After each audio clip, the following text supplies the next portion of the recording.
My mother loved gardening, and our backyard was full of vegetables, and flowers of every kind grew in front of our house.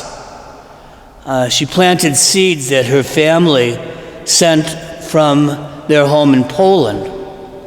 She could take a cutting from anywhere and somehow make it grow. And as a young boy, I was very often her inept assistant in keeping the garden in good shape and free of weeds. And every year, I would pull out, by mistake, a sizable percentage of what she had so carefully planted. After 2 or 3 outings like this, I would wise up and ask before I pulled, is this a flower or is it a weed? Because when they're tiny, to me at any rate, they looked exactly alike.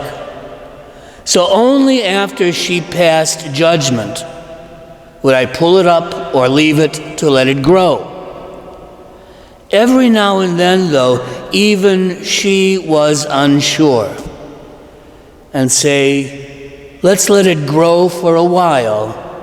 We'll know for sure next time.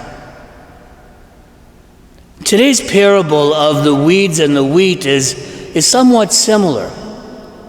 The weed referred to by Jesus was a curse to farmers in Palestine. They called it fool's wheat, because in the very early stages of its growth, it looked very similar to real wheat.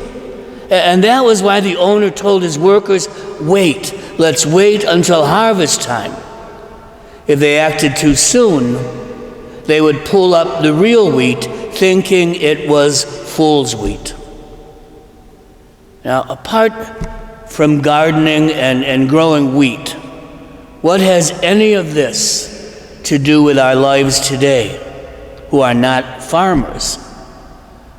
Well, like the people of Jesus' time, don't we sometimes wonder why God does not reach down from the heavens and rip out the people we think should be tossed into the compost heap or the fire, and bless more abundantly those good people like us who really deserve it? Why is it that someone we know who doesn't go to church, cheats on their spouse, commits food stamp fraud, whatever, wins the lottery, and we can't come up with 2 numbers? Why is it that we work so hard for whatever we have, and then some drug-addicted movie star or steroid-filled ball player is just rolling in dough?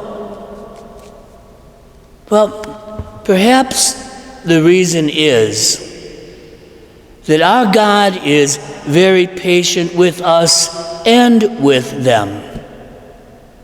Judgment is not ours to pass.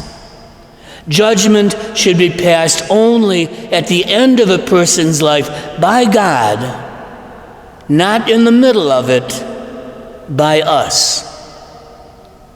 Most of us would have nodded in agreement if God had zapped St. Francis had we met him as a young man. Many of us would have cheered if God sent a lightning bolt to fry St. Augustine or St. Ignatius Loyola or Dorothy Day before they came to know and love the Lord.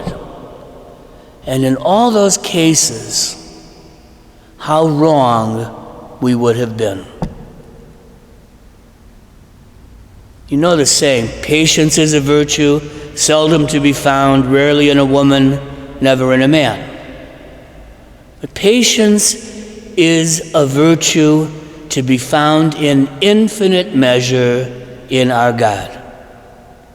And I am so happy that that is the truth, because there is enough of the fool's wheat left in me that if some lesser, less wise, less patient person was in charge, I would get pulled out and discarded before my time, before God's grace finishes transforming me from fool's wheat into God's wheat.